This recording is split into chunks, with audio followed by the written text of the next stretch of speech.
Au total, 11 mesures ont été prises par le gouvernement béninois en riposte au Covid-19 au terme du Conseil extraordinaire des ministres tenu à Cotonou.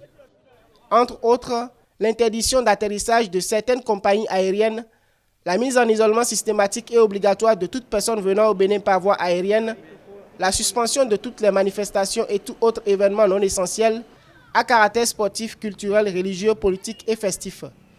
Des dispositions qui suscitent la controverse au sein de l'opinion. C'est difficile à un pauvre qui ne mange pas 3 fois par jour à aller acheter ça à 500. À aller acheter le cash à 500, acheter ça. Il faut que le gouvernement commence le pas, commence à distribuer. D'abord dans les grandes villes. Le premier cas, c'est toujours de l'aéroport. Le deuxième cas aussi, même chose. Il faut une sensibilisation à la base.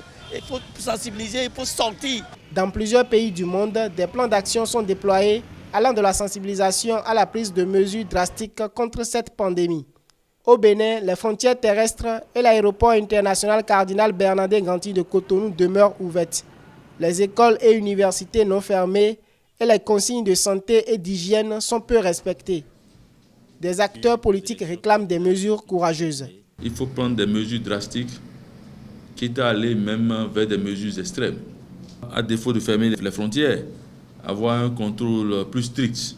À noter que les autorités béninoises ont annoncé 2 cas confirmés du coronavirus au Bénin. Il s'agit d'un Burkinabé et une Allemande. Le premier et le deuxième cas confirmés ont été respectivement signalés le 16 et 18 mars 2020.